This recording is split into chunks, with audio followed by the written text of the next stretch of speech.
고금리 시대라는 것들 이해가 필요합니다. 고금리 시대라는 건 뭐냐면 고금리, 돈의 값이 높은 시기잖아요. 돈의 값이 높다는 얘기는 무슨 얘기냐면 돈의 가치가 떨어졌다는 얘기거든요. 그러니까 돈의 가치를 떨어진 걸 갖다가 돈의 가치를 높이기 위한 작전을 펴는 게 연준이나 한국은행에서 펴는 게 금리를 올리는 작업이에요. 그러니까 그 개념을 정확하게 이해해야 됩니다.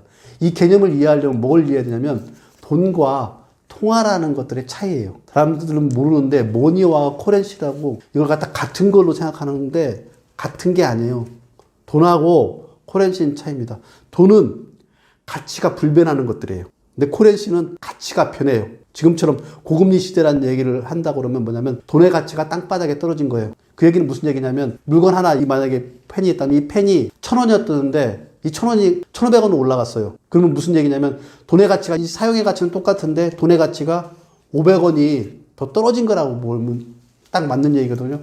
이게 바로 고금리 시대예요. 이 고금리 시대 때 하는 정책들이 뭐냐면 결국은 돈의 값을 갖다가 강제로 올려가지고 하는 시기 때문에 이때 필요한 건 뭐냐면 돈의 가치를 강제로 올린다는 얘기는 무슨 얘기예요?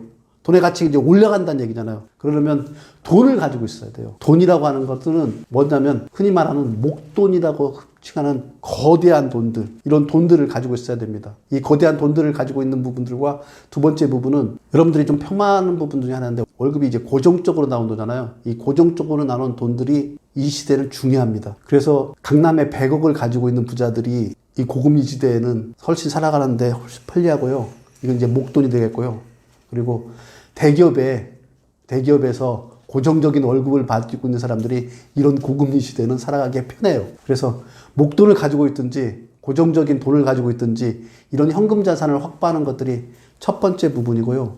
두 번째 부분은 그럼에도 불구하고 불변하는 가치들이 있어요. 자산 중에. 예를 든다면 금, 이런 고금리 시대는 금이 필요한 겁니다. 그렇지 않으면 아파트 같은, 그러니까 서울 시내 아파트, 아니면 아파트 밑을 받치고 있는 땅, 이런 것들은 불변의 가치를 계속 유지되는 가치들이거든요. 그래서 이런 고금리 시대는 돈과 통화에 대한 개념을 정확하게 이해해서 강제적으로 돈의 가치를 올리는 시기에는 올라갈 준비가 되어 있는 목돈을 가지고 있다는 거나 아니면 고정적인 월급을 가지고 있다는 거나 금이나 안정적인 자산을 가지고 있는 이런 부분들을 확보해야 된다는 얘기를 저는 그래서 하는 겁니다. 고금리 시대에 가장 필요한 것들은 사실은 돈인 거예요. 제가 주변에 보면 직장 생활하면서 부자 된 사람은 딱 세 가지 유형밖에 없더라고요.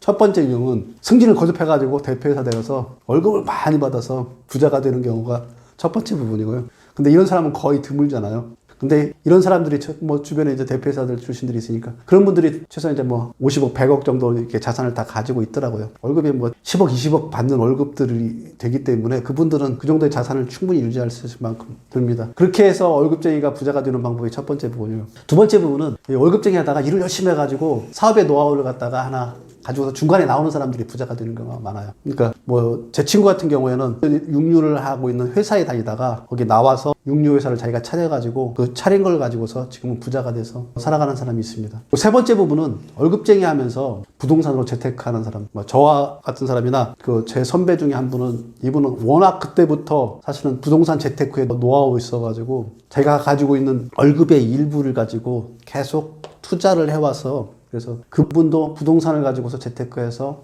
지금 한 100억 넘어가는 자산가 이 세 분을 딱 보게 됐습니다. 근데 제가 같이 있던 직장 생활할 때 주식에 투자했던 친구들 이 친구들은 부자 된 사람이 거의 없더라고요. 제 주변에서 되게 많았어요. 근데 부자 된 사람이 없었고 그리고 월급만 가지고서 부동산 재테크를 하지 않았던 사람들도 부자 된 사람들이 없고요. 그래서 이 모든 거의 기본 바탕에는 어찌 보면은 부동산이 있는 것 같아요. 그러니까 월급쟁이 하다가 사업에서 성공했는데 이 친구가 사업에서 돈을 번 게 아니라 사실은 사업을 하면서 건물을 샀던 거 이게 돈이 돼가지고 부자가 된 거거든요. 그리고 대표이사 하신 분들도 그 월급을 가지고 은행에 넣어놔서 된 게 아니라 그 월급의 일부를 갖다가 빌딩을 사신 분들 아니면 그 지방에 있는 자기 토지를 사셨던 분 이런 분들이 대부분 다 부자가 되더라고요. 그래서 그러니까 월급쟁이가 부자가 되려고 그러면 가장 기본 바탕은 사실 부동산에 대한 이해 이게 없이는 월급쟁이가 부자 되기는 어려운 것 같아요. 그걸 갖다가 궁극적으로 도와줄 수 있는 요소들이 뭐냐면 승진해가지고 대표이사가 된다는 그 월급이 많아지는 부분들 아니면 사업을 해가지고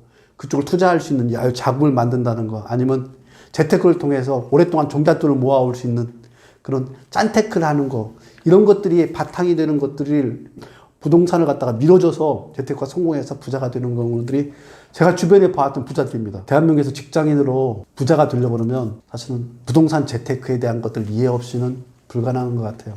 그래서 직장인 여러분, 가장 기본적인 부동산에 대한 재테크에 대한 이해가 없으면 절대로 부자가 안 된다는 사실을 꼭 이해해 줬으면 좋겠습니다. 사업하신 분들도 다 부동산으로 궁극적으로 부자가 된 분들이 많고요. 월급장이라 해가지고 대표이사까지 되신 분들도 그 월급 때문이 아니라 부동산에 대한 투자 때문에 그 월급이 유지되는 겁니다. 그리고 저같이 그냥 짠테크 해가지고 부자 된 사람들도 그 바탕은 다 부동산이었습니다. 부동산 공부 좀 하시면 좋겠습니다. 명확합니다. 49.3세 대한민국의 퇴직 연령이에요. 그러니까 퍼스트 잡이라고 하잖아요.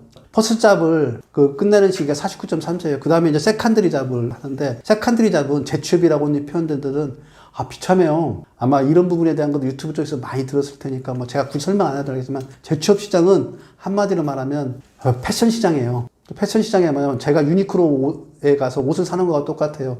유니클로에는 젊은 사람들, 패션적으로 패션 감각 있는 사람들을 위한 옷들을 준비하지, 저같이 배 나오고 뚱뚱하고 이런 사람들을 위한 옷을 준비해 놓지 않아요. 재취업 시장에 딱 그래요. 그러니까 나한테 옷도 사이즈도 안 맞고 옷의 스타일도 안 맞고 가격대도 안 맞아요. 보통의 퍼스트 잡에서 가지고 있던 그 연봉의 절반 정도를 갖다가 재취업 시장에서 받는다고 보면 돼요. 이렇기 때문에 비참한 거예요. 그래서 49.3세 이전에 근로자에서 벗어나서 새로운 삶을 준비하는 것들이 이 선택이 아니라 필수인 겁니다. 이거에 대한 것은 전혀 이의가 없는 얘기예요. 그건 더 이상 얘기할 것도 없이, 그래서 50 이전에 근로자의 삶을 벗어날 수 있는 준비를 탄탄하게 하셔야 됩니다.